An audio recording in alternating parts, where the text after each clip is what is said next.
G'day all, Nogs here. As you can probably tell by the title, I've decided to play the most iconic stereotype in the fantasy genre. Without question, the Mage has been the most consistent, solid and polished class throughout World of Warcraft's history.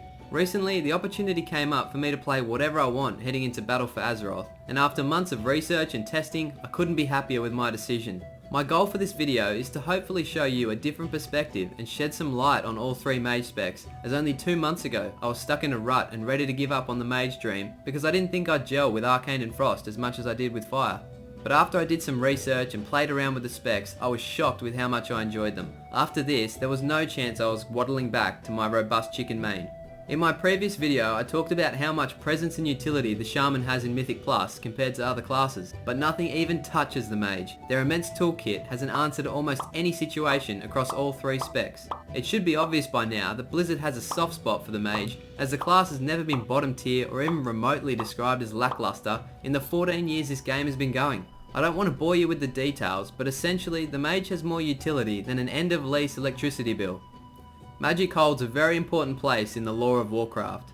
As the battle between the Titans and the Old Gods tore through Azeroth, leaving everlasting destruction in their wake, one of the most important consequences to emerge from this was the rupture of strange magic called Arcane. This has since been passed down through multiple generations and is best represented in the Arcane Mage we know today.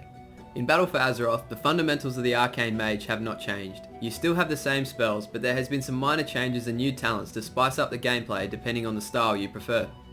The base rotation will still focus heavily on you using Arcane Blast to generate Arcane charges. And as your stacks of Arcane charges increase, so does your damage of subsequent Arcane Blasts, or your spender Arcane Barrage. Unlike in Legion, Arcane Missiles can now be cast at any time you wish, but no longer gain extra damage from having extra Arcane charges active. Arcane Explosion is also in the same boat as Arcane Missiles, which now have no interaction with how many Arcane charges you have, but hitting the enemy with Arcane Explosion will still yield a single Arcane charge. In the spellbook, we can see the mastery has not changed, but we now have a new passive called Clear Casting, which has a percentage chance per mana spent to give you a free Arcane Missile or Explosion, and it casts Arcane Missiles 20% faster. Although on beta it is currently bugged for our Arcane Explosion, it will however allow you to pull 3 charges of Clear Casting, similar to how Arcane Missiles used to work in Legion. On the level 15 row, the Amplification talent causes Arcane Missiles to fire an additional missile when Clear Cast is active. Rule of Threes is a new talent but is somewhat set and forget. As you gain your 3rd Arcane charge, your next Arcane Blast is free. This also works for Arcane Missiles, but based on the current sims and damage breakdown, Arcane Blast will be your hardest hitting ability by a significant amount. Arcane Familiar hasn't changed, still causing you to summon Tinkerbell for 1 hour and increasing your mana by 10%. Slipstream will now only allow you to cast Arcane Missiles while moving if you're consuming a Clear Casting proc. This is to prevent Arcane Mages from turning into Beastmaster Hunters. The rest of the tree is relatively untouched until we get to the 90 tier, the new AoE talent called Reverberate. It has a 50% chance to grant you an additional charge as long as you hit 3 or more targets with your Arcane Explosion. The Touch of the Magi talent works very similar to how Unstable Magic did in Legion, giving Arcane Blast a 10% chance for you to create a mana bomb on your target, which stores up to 20% of the damage you do to that target for 8 seconds. It then detonates, dealing damage to all surrounding enemies. The last new talent has got to be the most interesting yet awkward spell Arcane has received in Battle for Azeroth. Time Anomaly can produce 3 random procs at any time. The first is granting the Mage Arcane Power for 10 seconds. The second is 1 global worth of evocation while casting your normal spells. And the third proc grants you 4 Arcane charges at any time. So essentially, this talent is roll the bones for mages. It can be amazing if it procs at the right time, but can feel a bit awkward when overcapping on resources.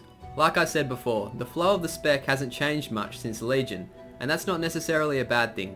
What makes Arcane fun for me is those huge burst windows when you have all of your cooldowns up, skyrocketing to the top of the damage meters.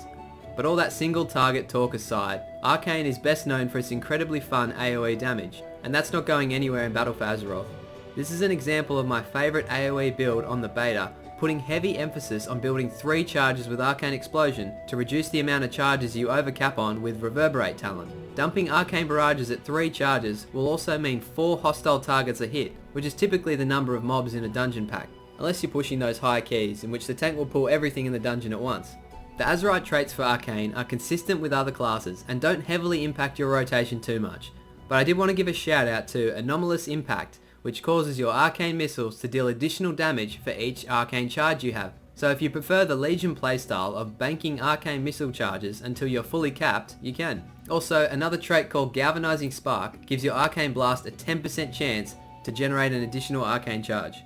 I feel both of these traits are a step in the right direction for personal playstyle choice, and would love to see the developers incorporate more of a tier set bonus feel to the future arcane traits. Going into this video, I did not expect to enjoy the new Arcane Mage as much as I did. Whilst a single target can get a bit stale at times, the sheer brute force and AoE damage alleviates those dull moments for me. I'm excited to play Arcane in Mythic Plus and Arena, as I feel that's where the spec will shine the most. In Legion, the Fire Mage was hands down my favourite spec. There's something just so satisfying about watching your character turn into flames while casting a massive ball of fire that explodes on the target, igniting everything in sight. I was lucky enough that my second legendary was the hard casting Pyro Braces. This only further inflated my ego with the high eye level passes I was getting on most fights. I was instantly in love with this spec and still can't get enough of it to this day. Most people say they don't like RNG, but deep down inside, you know the game would be extremely dull and predictable without it. Now, I'm not saying I support Blizzard's design philosophy of putting RNG sprinkles on top of our weekly ice cream treat, but when it comes to your rotation, I'm all for a bit of randomness as long as it makes sense. And thankfully, the hardest hitting wizard in the game was able to retain what made them stand out in Legion in the form of a talent called Pyroclasm. This essentially is the same as the braces, however they now give 2 charges and had the damage reduced a little bit. The base rotation hasn't changed at its core, and you'll still be casting Fireball hoping for a crit giving you heating up animation, then immediately recasting another Fireball, whilst clipping the end of the cast with Fire Blast. This ensures you can release that Fireball with a big meaty Pyroblast hitting the target at the same time. Your talents essentially exist to get you as many Pyroblasts as possible. In the first talent row, Firestarter has stayed the same, ensuring all Fireballs and Pyroblasts will crit the enemy when they are above 90% health. This is fantastic for boss encounters with multiple ad phases like Kingaroth in the Antorus the Burning Throne, or even just fishing for Bracer procs on the opener. The ever so reliable Pyromaniac talent is still an 8% chance to grant you a Hot Streak after casting Pyroblast, or more importantly for AoE situations, causing Hot Streak a chance to also proc off your AoE spender Flame Strike. The legendary belt has been incorporated into the talent tree in form of a talent Searing Touch, which increases Scorch's damage and causing it to crit 100% of the time when the target is below 30% health. Another fantastic talent for progression, especially those bosses with extreme movement fights, as you turn into a pseudo BM Hunter in the last phase. Most of the utility talents have stayed the same or very similar, but Blast Wave now knocks enemies back a very short distance and reduces movement speed by 70% for 4 seconds. I'm sure all the tanks listening to this are recognising how strong this will be in certain Mythic Plus affixes. But the most awkward row in my opinion is on the level 60 tier. Having Flame On competing with Phoenix Flames does hurt a little bit, but I'd rather see Phoenix Flames in the talents than being completely removed from the spec altogether. Both of these spells will assist your base rotation, allowing you to get more Pyroblast during your combustion window. However, I never thought I'd hear myself saying this, but after playing around with lower crit levels on the beta, Flame On feels significantly smoother, especially coupled with Pyroclasm. I see Phoenix Flames having much better synergy coupled with Kindling, as Phoenix Flames also reduces the cooldown of combustion, but as always, it will come down to the average fight timers and sims to tell us what is better in single target situations. There's 2 Azerite traits for fire that I think are worth mentioning. The first is Duplicative Incineration, giving Fireball a 5% chance to overload a second Fireball that can also contribute towards your heating up and hot streak.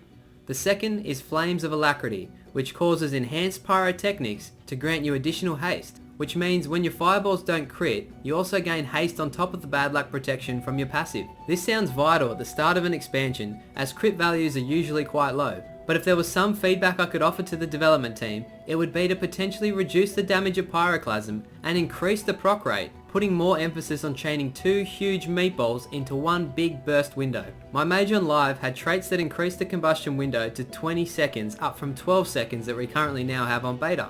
Now I know asking Blizzard for an Azerite armor trait to flat out increase combustion time might be a bit drastic, but possibly a trait that increases your combustion window by 1 second for every Fire Blast used while active. I feel that would reward you for juggling and lining up charges, hopefully to not ostracize the Phoenix Flames talent. Fire did not see any revolutionary changes going into battle for Azeroth, and I can't state how happy I am because of that. It was an amazing spec in Legion, and while we might not have gotten everything we wanted, we definitely got everything we needed. The barrier of entry to play Fire is now pretty low. Anyone can jump on and get a feel for the spec. I highly recommend the Fire Mage to anyone that's on the fence or not sure, as I am convinced you will have a blast. In most fantasy games I've played over the years, I've always gravitated towards the Frost Mage. Watching melee players get frustrated whilst I kite them around the map, throwing huge chunks of ice and freezing them in place is extremely satisfying to me. But my relationship with the Frost Mage has been more turbulent than a Bitcoin investor paying off his mortgage. I never got the chance to fully understand Frost in Legion, probably because I was so distracted by how awesome Fire played. But eventually, towards the end of Antorus, I gave it a go. It was nothing special, it did what it was supposed to do. You might get a bunch of lucky brain freeze procs, or you might not. But even when the procs were flowing, it never really gave me that same excitement that Fire did on a regular basis. Until now. I'm extremely pleased to tell you that in the span of 2 weeks of playing the Frost Mage, it has gone from that old toy on the shelf that you don't play with to be hands down the most fun spec for me in World of Warcraft. I started off leveling, I did a few dungeons here and there, and before you know it I was even queuing for battlegrounds and arena skirmishes. I'll admit the core of Frost hasn't changed that much since Legion, probably even would, but at least the interactions and the choices you get from the talent trees is what cemented this engaging glass cannon as my main spec heading into Battle for Azeroth. Okay, so let's address the stigma that's plagued Frost Mages since 2004, that all they do is spam Frostbolt. While you may have had some unlucky moments in Legion, I have yet to experience anything like that in BFA. Yes, you still cast Frostbolt while fishing for Fingers of Frost procs to allow you to throw critical Ice Lancers, and while this now only stacks up to 2 times, it is no doubtably an easier visual for new players to track as the animation is right in front of their character. Frostbolt, as we know, can also proc your biggest hitting baseline combination, Brain Freeze, which has now been increased by 25% chance to empower your next flurry to be an instant cast, causing the enemy to act as if they were frozen for a short duration, allowing all your Frost abilities the chance to crit. Hey Zed, what's with these little icicle things above my head? That's your mastery. What do they do? Don't worry about it, just hit the shiny buttons on your screen. Okay, cool. But in BFA, icicles matter again. The rework allows your icicles to be independent from Frostbolt damage, meaning each icicle can crit. You also gain an icicle each time you cast Flurry, essentially swimming in extra resources, creating a little mini-game within your base rotation. On the level 60 row, Frozen Touch talent now gives your Frostbolts an increased chance of 18% in total to grant your Fingers of Frost proc, and also a 30% chance in total for your Brain Freeze to proc, giving you an instant cast Flurry.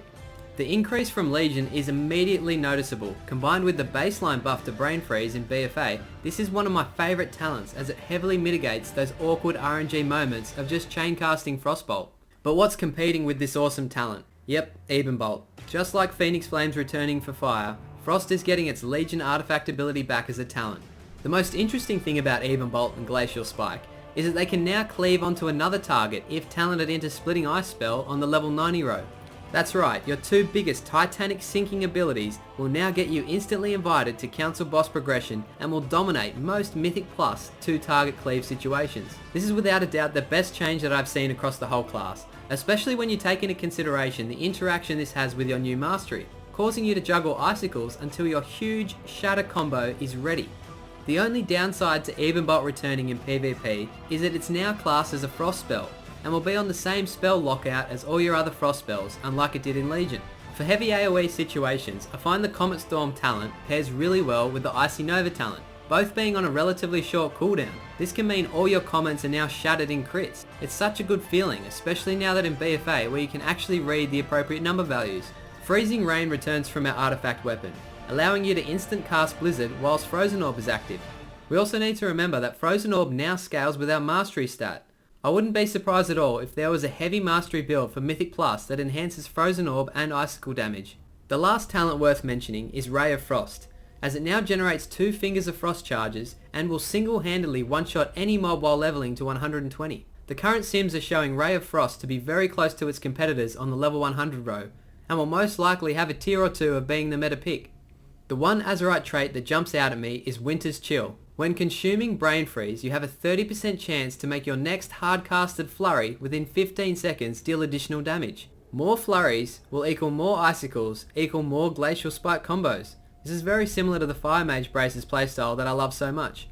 A month ago, I was cringing at the possibility of being forced to play Arcane or Frost depending on whatever's strongest in the meta. I even chose not to include them in my first Mage video, as I couldn't handle talking about something I had very little interest in. But that all changed when I got my hands on the beta. I finally had the opportunity to critique and possibly give feedback on why I didn't like these specs. It didn't take me long to realise that what I dreaded for a long time was gone, and replaced with one of the most reliable and fun classes in the game. This week, the whole world will finally have access to patch 8.0 and address their own class concerns. The best advice I can give you from my time playing the beta is to try and give the new design philosophy a chance, instead of being so quick to give up on it like I almost did. The pace of classes might be slowing down, but I believe Blizzard has a plan in the future. I would love to know what you guys think about the Mage heading into battle for Azeroth. How many of you are sticking to your mains? And if not, what are you re-rolling to? I just wanted to say a big thanks again for all the support that you guys have shown towards the videos. This channel will never be monetized, as it's just a passion of mine to make videos and learn how to edit. However, I will still try to improve and bring you guys the best World of Warcraft content that I can create. Cheers all.